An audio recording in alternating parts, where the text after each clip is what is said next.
Bitch. Suck my mother. Oh my god. Man, how you dumbass cunt. Across history, billions have believed things so bizarre they sound like satire, yet they were defended as absolute truth. Today, we're going to explore the most laughable religious ideas ever taken seriously, and why so many people still believe them.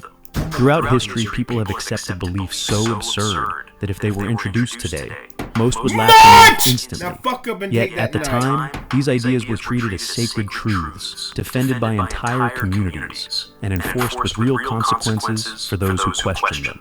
The interesting thing is not just that people believe them, but that they believe them with complete confidence, without the slightest sense of irony. Take the belief that the Earth is only a few thousand years old. This claim still appears in religious teachings despite evidence showing the planet's age to be about 4.5 billion years. We have tree rings older than the proposed date of creation. We have light from galaxies millions of light years away, meaning that light has been traveling far longer than the Earth is supposedly in existence.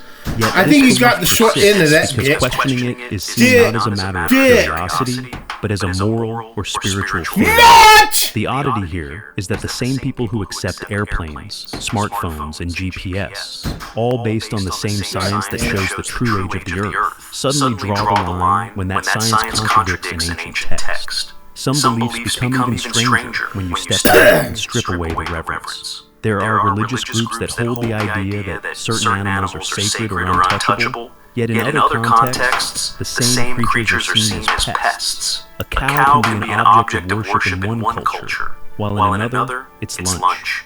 A pig can be a forbidden animal in one tradition, while in another, it's the centerpiece of a holiday feast.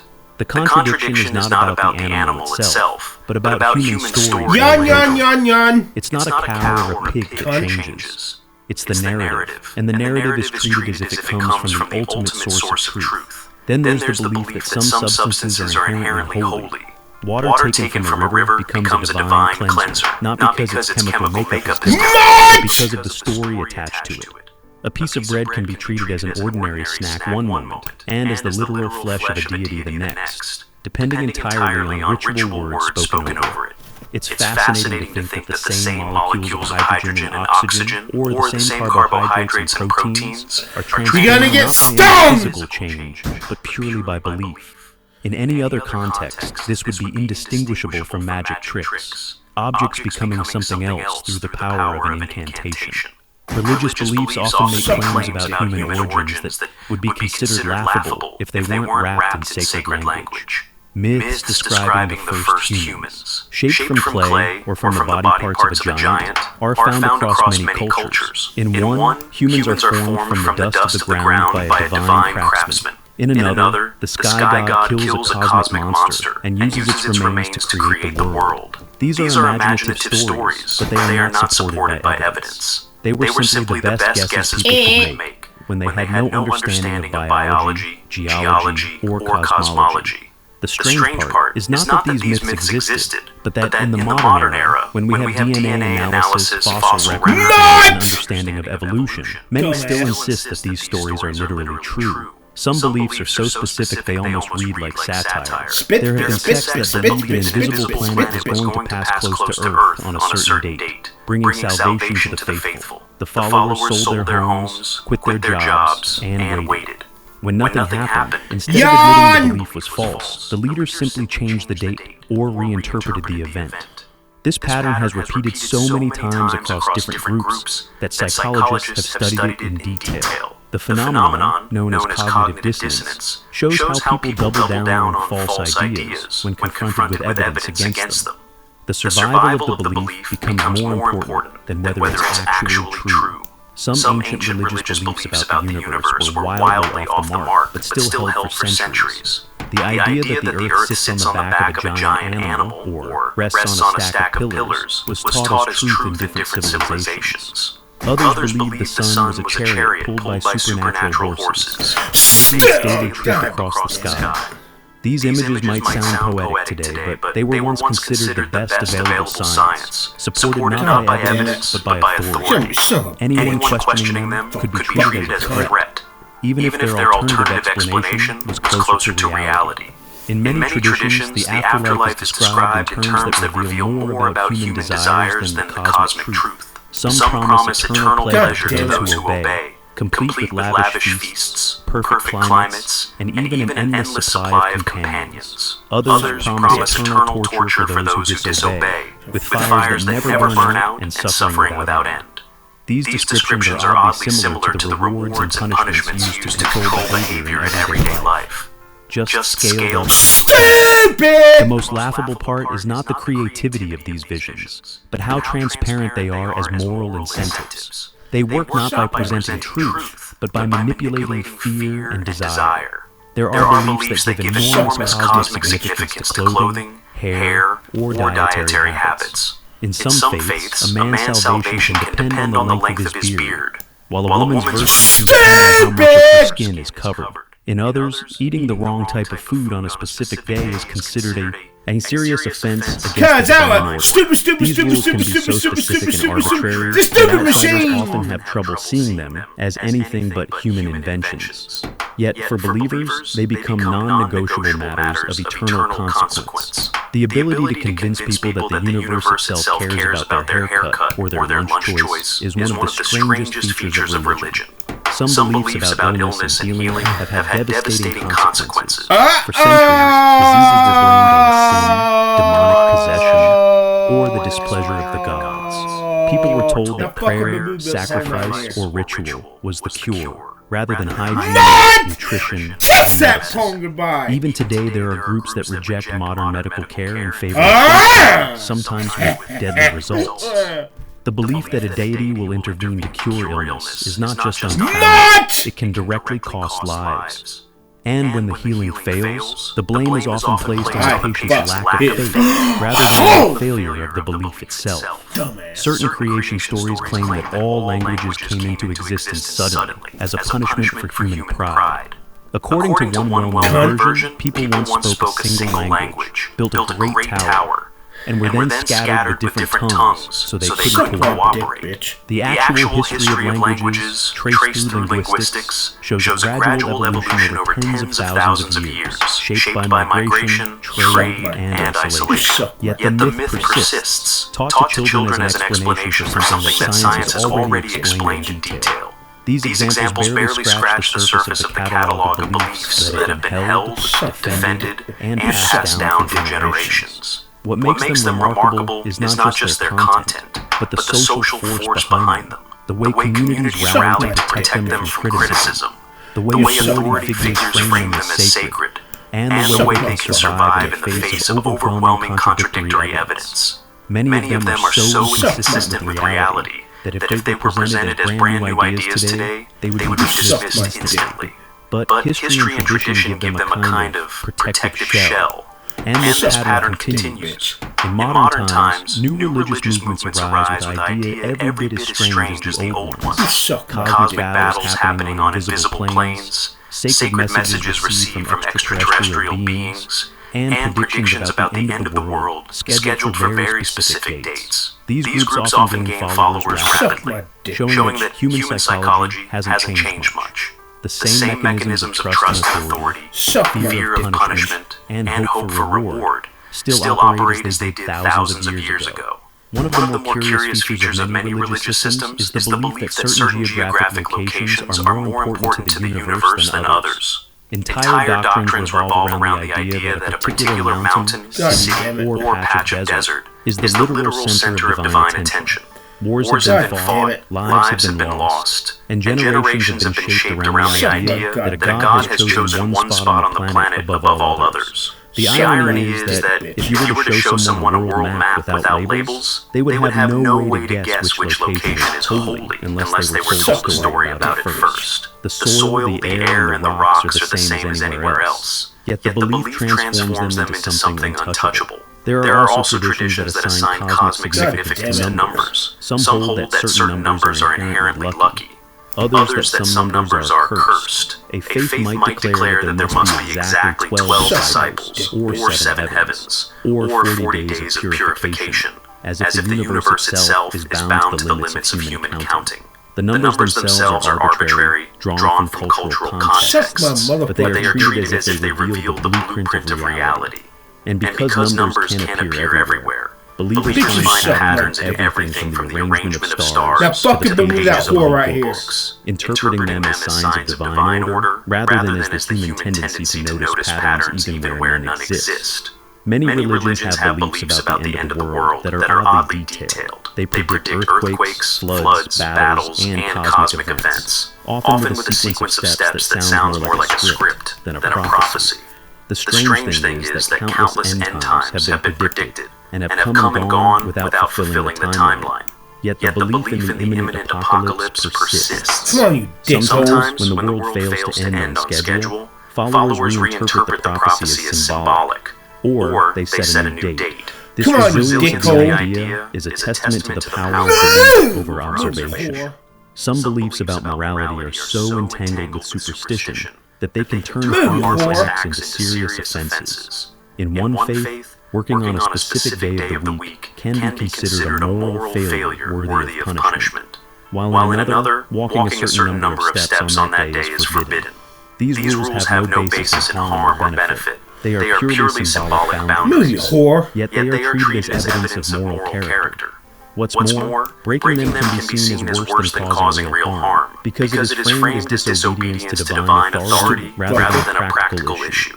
There have been beliefs that the alignment of planets and stars can dictate human destiny, not just at birth, but throughout life. This idea, astrology, is still practiced today, often woven into religious and spiritual traditions. The position of a planet hundreds of millions of miles away is said to influence your personality, your luck, or even your love life. This belief remains popular despite the fact that the gravitational influence of a nearby building has more measurable effect on you than a planet like Jupiter. Jesus fucking Yet, for Christ. many, it feels meaningful because it turns random events into a cosmic narrative, one in which their life is part of a grand intentional design.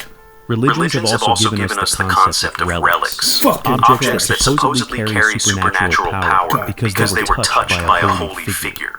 These can be anything from a piece of clothing to a splinter of wood claimed to be from a sacred structure. The history of relics is full of absurdities. Multiple churches claiming to have the same object, such as several true nails from a crucifixion, or enough supposed fragments of a holy cross to build a ship. Yet believers venerate these objects, sometimes traveling great distances to see or touch them, convinced they can heal illness or grant blessings. Another remarkable belief found in some faiths is that suffering is inherently virtuous. In these systems, the more you endure pain, poverty, or hardship, the more spiritually advanced you become. While perseverance can be admirable in a human context, elevating suffering as a divine requirement has justified needless harm. It has led some to reject help, avoid comfort, or even seek out pain as a form of devotion. In the most extreme cases, people have been told that their misery is part of a divine plan, discouraging them from changing their circumstances even when they could. Some traditions have claimed that eclipses are caused by supernatural beings temporarily consuming the sun or moon.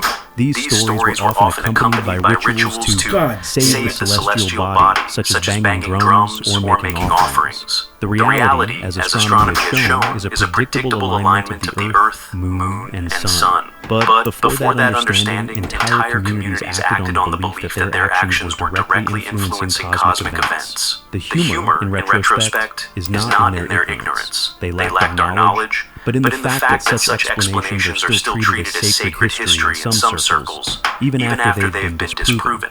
There are also beliefs about the physical body that have no grounding in reality. Some claim that certain body parts hold spiritual energy that must be protected or hidden. Others say that specific hand gestures can summon or repel supernatural forces. In a few cases, religious leaders have declared that hair itself is a conduit for divine connection, leading followers to grow it indefinitely or to shave it completely as a sign of purity. These practices vary wildly from one tradition to another, but each is defended as though it were an absolute truth rather than a cultural custom elevated to cosmic law. Then there is the idea that the universe was created entirely for the benefit of one species, humans. In this view, every star, planet, and galaxy exists primarily to serve as a backdrop for human life on one small planet. This belief persists despite the discovery of trillions of stars, billions of galaxies, and the vast stretches of empty space where no life exists at all. The scale of the universe suggests that we are a tiny part of a much larger system. Yet the belief in human-centered creation places us at the center of everything, like actors who assume the set was built just for their scene. Some religious traditions have elaborate rules about which direction you must face when praying.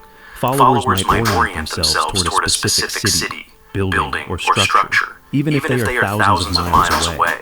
The belief is that the direction matters to the deity, as though a being capable of creating the universe requires precise geographic alignment to hear your words. This is one of those ideas that, when viewed from the outside, feels oddly mechanical, like a cosmic postal service where your prayer can only be delivered if the address is correct. Other beliefs grant supernatural power to names. In certain systems, saying the name of a god, a demon, or a spirit can summon them, while saying it in the wrong way can offend them. This has led to complex rules about pronunciation, translation, and even the avoidance of a name altogether. Some people go through life never speaking the name of their deity, convinced it would be disrespectful, while others repeat it constantly in chants or prayers to attract favor. The name itself is just a sound. It becomes a sacred object in its own right, with the power to influence reality.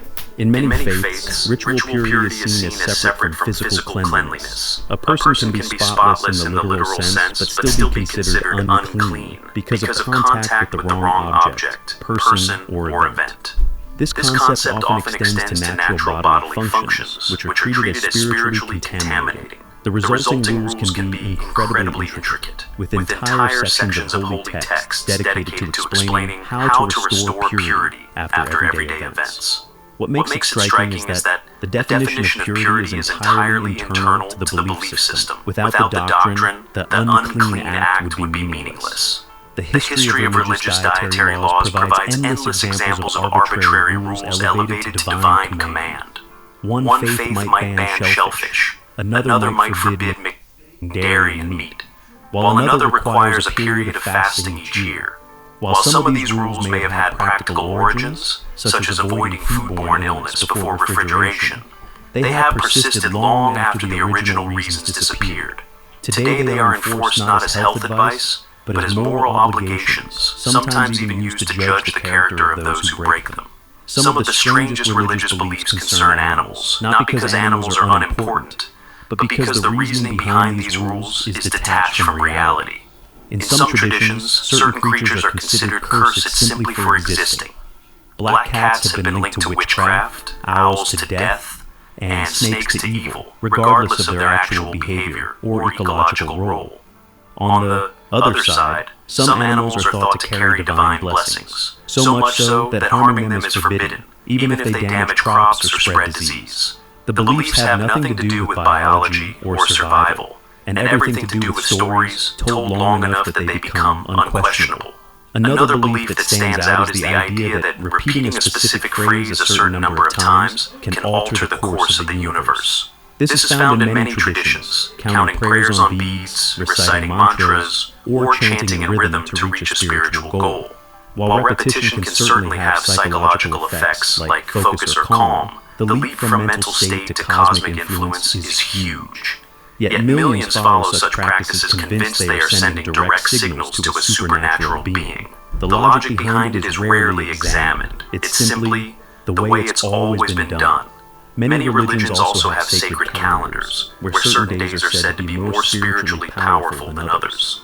On these days, the faithful might gather for worship, avoid work, or perform special rituals.